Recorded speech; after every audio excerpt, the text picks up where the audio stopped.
Publiko, ang boses ng Pangulo sa Iloilo. Radyo Pilipinas, 585 AM. Ang oras sa Radyo Pilipinas, alas 8:03 sa aga. Nagapanguna nga balita sa syudad, sa mga banwa, sa probinsya sa Iloilo, kagkaingon ng mga probinsya. Mga pananaw sa likod sa mga balita.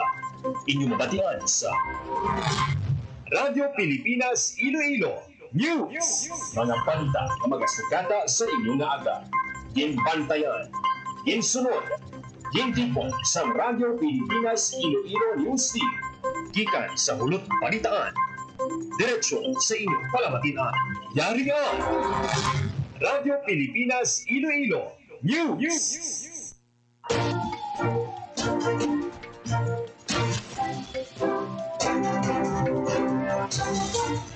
Mayong aga Pilipinas, mayong aga Western Visayas, mayong aga syudad kag probinsya sang Iloilo.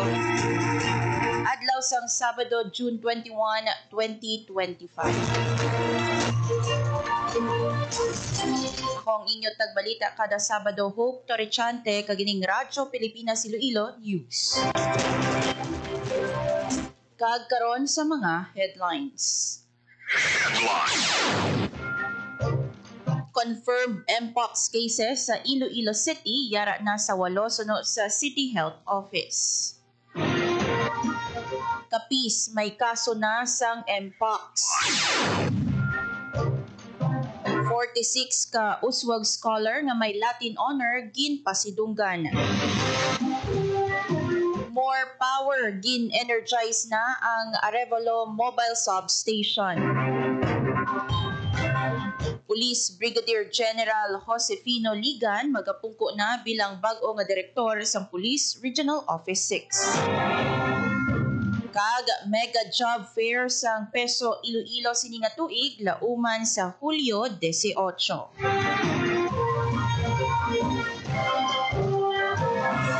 Kag karon sa detalye na sang mga balita. Radyo Pilipinas News. Naglabot na sa 8 ang confirmed monkeypox cases sa Iloilo City as of June 20, 2025. Ginpahayag sa City Health Office nga nadugangan sang dugang nga duha ka kaso ang Mpox sa Iloilo City halin sa 6 sang nagligad nga semana. Ang maayo nga balita suno kay Dr. Roland J. Fortuna sang CHO IESU, bangod may 5 na ang naka-recover nga pasyente kag 4 ang negatibo sa test. Sa kabilugan, yara sa 13 ang reported monkeypox cases sa syudad, 8 ang kumpirmado kag 5 ang suspected kag nagahulat pa sang resulta halin sa RITM. Radyo Pilipinas News. Sa piyak nga bahin mga kaabyanan, ginkumpirma sa Capiz Provincial Government pinaagi sa Provincial Health Office ang una nga kaso sang Mpox sa probinsya. Sa duha ka resulta nga ginpagwa sang RITM, isa ka sample ang nagwa nga positibo, samtang nagnegatibo naman ang isa pa. Suno sa LGU, ang pasyente ang nga nagpositibo sa balatian ang sa karon naka-home isolation kag ginamonitor sang local health office.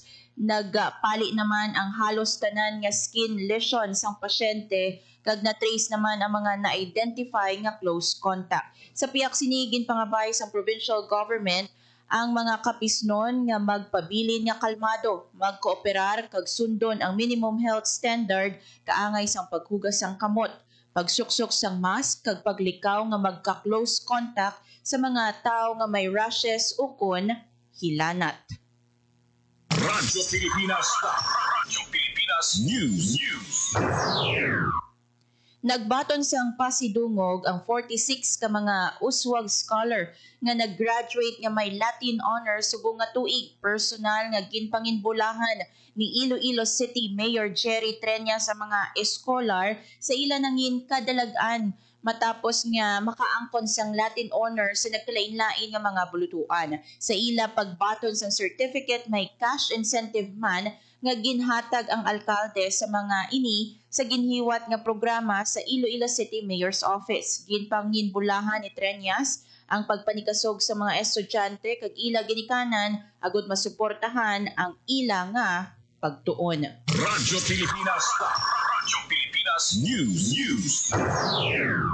Samtang sa katuyuan nga ma-decongest ang Molo kag Mega World Ukon Substation, gin-energize na ang More Electric and Power Corporation ng ilang nga 12.5 MVA Arevalo Substation Biyernes, June 20. Ang kahiwatan ginpangunahan ng More Power COO Engineer JM Zaporteza kag Assistant VP for Project Development and Management Engineer Armil Lugarta. Suno kay Engineer JM Zaporteza sa More Power sa pag-energize sa Arevalo Substation, mas sabat ang nagasaka nga demand sang kuryente sa taga-kalugar.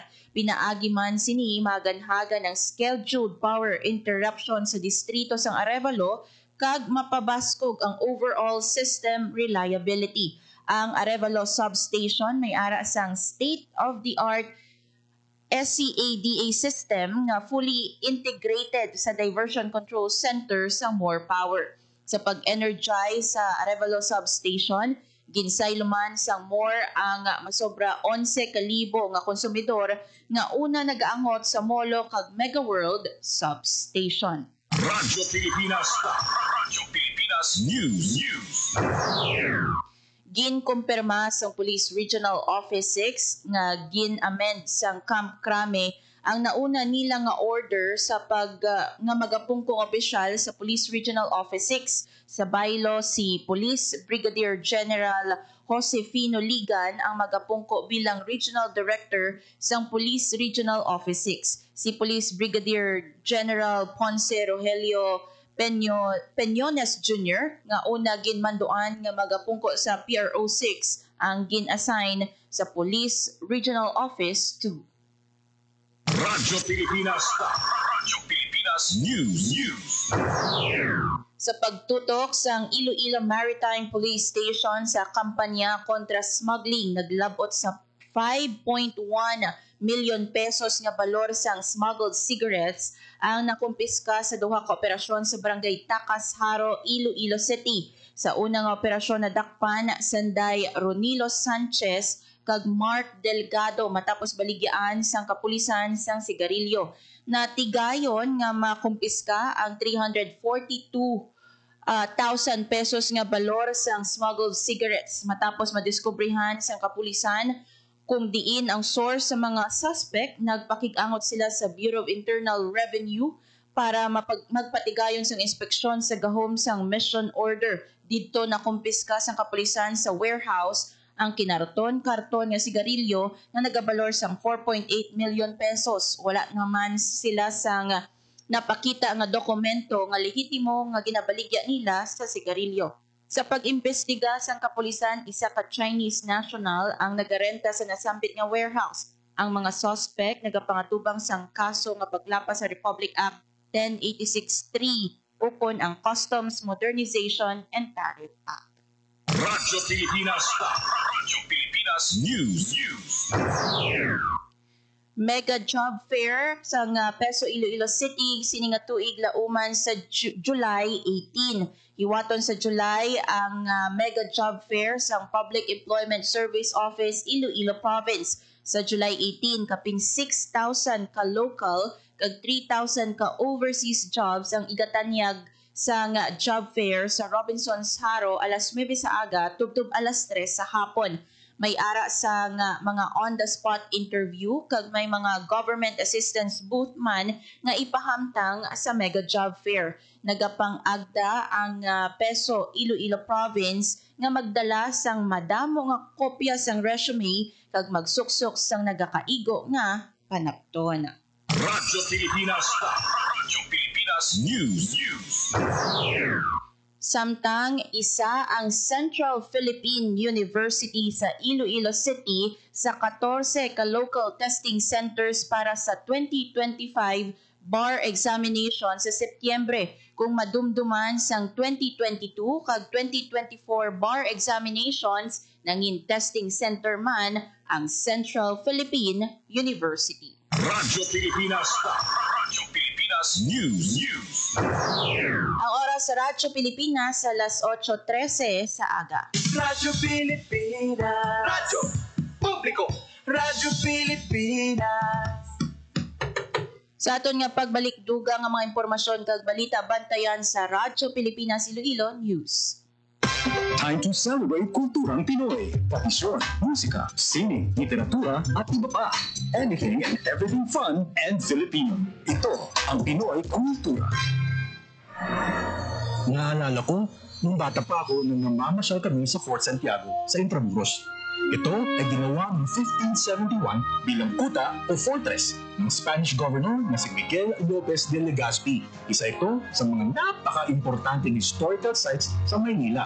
Marami ang nagbuwis ng buhay dito noong kapanahunan ng mga Kastila at noong World War II nang ginamit ito ng mga Hapon bilang kulungan ng mga Pilipino at Amerikano kanilang nahuli. Ang ating national hero na si Jose Rizal ay nakulong din sa Fort Santiago bago siya naging martir sa Bagong Bayan. Ang Fort Santiago ay sinimulang i-restore noong 1953 pagkatapos nitong magtamo ng pagkasira noong Second World War. Ang Fort Santiago ay gawa sa bato na galing sa bulkan na tinipag sa present-day Guadalupe Viejo sa Makati. Ngayon, ito ay naglalaman ng iba't ibang memorabilia ng Jose Rizal at isang napakagandang pasyalan ng buong pamilya. Tara na at ating lalawin. Yan ang Pinoy Kultura because our culture is cool.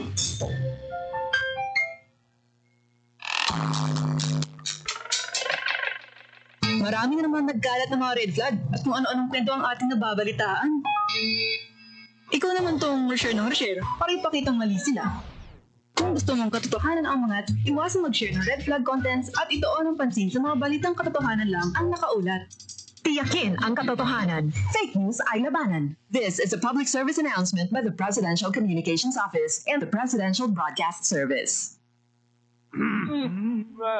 Game, 1, 2, and... Paduhot, balikat ulo, kita kwetan, may mga susus. Huwag mong titigan ang hindi sa'yo at maging disenteng tao. Pare, ang catcalling ay isang uri ng sexual harassment. Di biro ang sexual harassment at di nakakamacho ang pang-aabuso. Isang paalala mula sa Philippine Commission on Women at panghimpilang ito. Electric fan. Pero taga Fire Nation yung gumawa. Ano bang gagawin ko? Simple lang naman, para hindi apoy ang lumabas sa ventilador, ugaling linisin ang mga ito at mararamdaman mo ang kakaibang simoy ng hangin. Oh yeah! Kapag palaging malinis ang electric fan, hindi mahihirapan ang makina nito at mas malamig ng bahagya ang ibubuga nitong hangin. Kahit number 1 ay sapat na, parang bago pa. Laging tandaan, sa pagkonsumo ng kuryente, you have the power. Para sa karagdagang impormasyon at energy-saving tips, hanapin ang Department of Energy sa Facebook o bisitahin ang doe.gov.ph. This is a public service announcement by the Department of Energy in partnership with the Presidential Communications Office and Radyo Pilipinas. Chong, chong, chong, chong, pasipol-sipol, mga manong sa labas. Magtigil at bumalang, kaya ikaw sa nabibig, kundi maganda ang lalabas. Pare, ang catcalling ay isang uri ng sexual harassment. Di biro ang sexual harassment at di nakakamacho ang pang-aabuso. Kaya ikaw sa nabibig, kundi maganda ang lalabas. Isang paalala mula sa Philippine Commission on Women at panghimpilang ito. Ang oras sa Radyo Pilipinas alas 8:17 sa aga. Radyo Pilipinas. Radyo Publiko. Radyo Pilipinas. Sa dugang nga mga balita, Radyo Pilipinas. Radyo Pilipinas News. ginaproseso na sa Schools Division Office La Carlota City ang pagpamakal sa mga school items nga ipanagtag sa 2,800 ka estudyante sa elementarya. Suno kay Dr. Ermi Miranda, Schools Division Superintendent sang SDO La Carlota City, may 12 ka school items ang ila ginapanagtag sa 1,300 ka estudyante sa grade 5 kag 1,500 ka bumulutho sa grade 6 para mabuhin-buhinan ang mga galastosan sa mga ginikanan. Ang mga school items ginalakipan sang school bag, notebook, papel, lapis, ballpen, payong, ukon, raincoat, kag iban pa. Paathag ni Dr. Miranda, ang mga kinder kag grade 1 students sa ila syudad ang ginhatagan sining karon lang sa mga school items ang isa ka foundation, samtang ang mga estudyante sa grade 2 tubtob grade 4 sang nagligad nga tuig lang ginhatagan sa nga kasubong nga school items. Ang ipanagtag ng mga school items para sa 2,800 ka estudyante sa syudad sang La Carlota ang nagabalor sa nga masobra 4 million pesos nga pagapondohan sa idalom sang School Education Fund sang Local School Board. Target sang SDO La Carlota City nga magapanagtag ang mga school items sa bulan sang Hulyo. Radyo Pilipinas. Radyo Pilipinas News.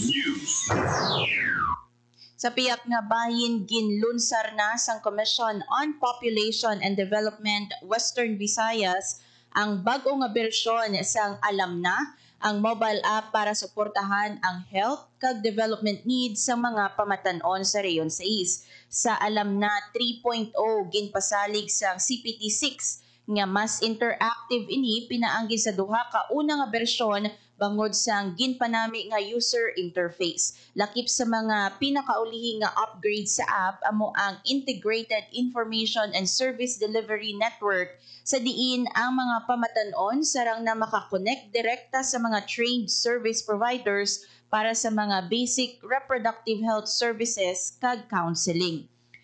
Gindisenyo ang Alam Na 3.0 para mapasangkad ang akses ng publiko sa hustong impormasyon kag serbisyo ilabi na sa mga pamatan-on sa mga underserved areas. Katuwang sang CPD-6 sa inisyatiba, ang Iloilo University of Fisheries or Iloilo State University of Fisheries Science and Technology nga nagaprograma sang mobile application kag Department of Health nga nagbulig pondo sa mobile app. Radyo Pilipinas. Radyo Pilipinas News. Sa piyak nga bahin nagapangita sang 62 kabago nga scholar ang Philippine Coconut Authority Western Visayas. Ang scholarship program for coconut farmers and their families bukas para sa mga coconut farmer o kung mga himata sa mga ini nga naga-eskwela sa kurso nga agriculture o kon kapareho nga programa nga makabig importante sa pagpasanyog sang industriya sang lubi. Bilang scholar, lakip sa mga mabato nga benepisyo ang 70,000 pesos nga regular allowance kag 10,000 pesos nga book allowance kada tuig, 75,000 pesos nga OJT allowance, 75,000 pesos nga thesis allowance, 10,000 pesos nga suporta sa pagtambong sa seminar angot sa kurso nga ginkuha kag 30,000 pesos nga one-time assistance sa pagbakal sa laptop. Para maka-avail, kinahanglan nga magsumite online sa nga aplikante sa mga dokumento nga makapamatuod nga siya isa ka Pilipino, graduating high school student o kon high school graduate nga may general weighted average nga hindi magnubo sa 80% o kon iya nga equivalent. Pasado nga entry-level requirements sa mga natumod nga state universities and colleges o kon SUCs, hindi tagbaton sang anuman nga government-funded financial assistance programs, duly certified sa nga PCA kag barangay chairman nga bata o kung dependent sang isa ka coconut farmer or farm worker. Kag ang mga ginikanan may gintingob nga tuigan nga kita nga hindi maglapaw sa 300,000 pesos. Naibaluan nga naglabot na sa 450 ka scholar ang napaeskwela sang ahensya humalin sang ginbuksan ang programa sang tuig 2023. Radyo Pilipinas. Radyo Pilipinas News. Kapin 500 ka mangunguma sa San Carlos City ang mga benepisyaryo sa Project Lawak at binhi sang Department of Social Welfare and Development ang nagbaton sang ilang nga sweldo.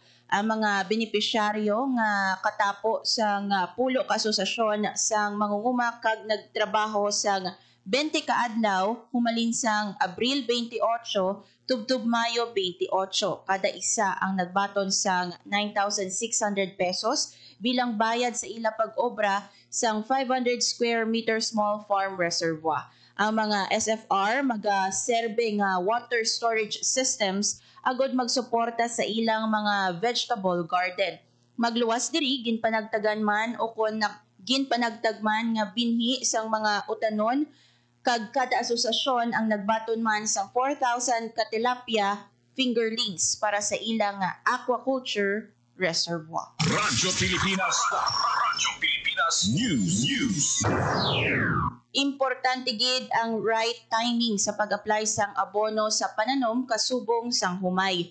Ginrekomenda ni Mr. Solmi Ohario, Farm Mechanization Trainer sang DA6 sa mga mangunguma ang pagsunod sa EAT practice bilang epektibo nga pamaagi. Ang EAT practice amo ang element, amount, and timing. Suno kay Ohario, kung hindi husto ang pag-apply sang abono kung matam-an halimbawa sang nitrogen o kung masubrahan ka tambok ang palay, prone ini sa balatian kag insekto. Dapat magbantay man sa mga weather advisory para magiyahan sa pag-apply sang abono.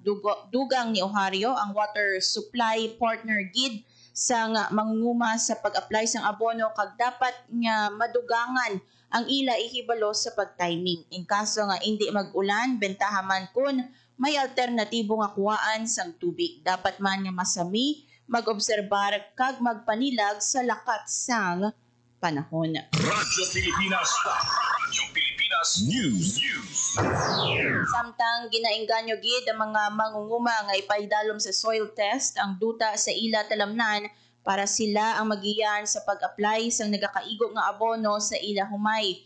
Makabuligid ang soil testing agud mabal-an ang nutrients para sa humay para mabalanse ang pag-apply sang abono. Pila ka tips ang ginpakigbahin ni Mr. Solmi Ohario, Farm Mechanization Trainer sa programa Usapang Agrikultura para sa ma-reduce ang fertilizer loss. Dapat sunod sa iya hindi mainit ang tiyempo sa pag-apply sang abono, partikular sa oras nga mga alas 8 tubtob alas 9 sa aga kag alas 3 tubtob alas 4 sa hapon. Dugang sini, dapat ang tubig husto lang ang saturation, hindi tama kadalom kag hindi man tama ka mala para hindi maglasaw ang abono. Radyo Pilipinas News.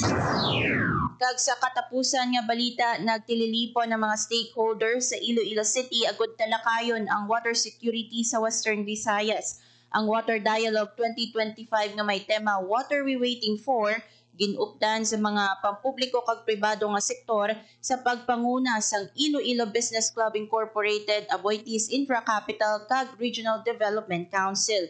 Suno kay IBC President Emilio Diaz, importante nga maistoryahan ang estado sang supply sang tubig sa rehiyon bangod ang tubig. Hindi lang basta negosyo kon infrastructure issue. Isa man ka public health issue, agricultural issue, climate issue kag labaw sa tanan, isa ka survival issue. Ginpahayag naman ni Aboitiz Infra Capital President kag Chief Executive Officer Cosette Canilaw nga sabat sa problema sa tubig ang pagpatindog sang resilient, energy efficient kag sustainable infrastructure nga may kasarang at tubangon ang pagpanghangkat sang nagataas nga populasyon, pabago-bago nga panahon kag urban expansion. Nagtambong man sa kaiwatan ang mga water districts, local government units kag mga eksperto. Radyo Pilipinas News. Ang oras sa Radyo Pilipinas, alas 8:27 na sa aga. Radyo Pilipinas. Radyo Publiko. Radyo Pilipinas. Gagamuyad to mga kabyanan ang mga balita nga natipon sang Radyo Pilipinas Iloilo News Team. Radyo Pilipinas. Magpabilin nga naka-follow sa Radyo Pilipinas Iloilo Facebook page para nga updated sa mga hitabo sa Western Visayas. Maupod ang engineering team diri sa studio, Mr. Alan Defante, sa transmitter Mr. Vermor Aventura. Radyo Pilipinas. Ako ang inyo tagbalita kada Sabado, Hope Tarechante, kagining Radyo Pilipinas, Iloilo News. Radyo Pilipinas. Radyo Publiko. Radyo Pilipinas.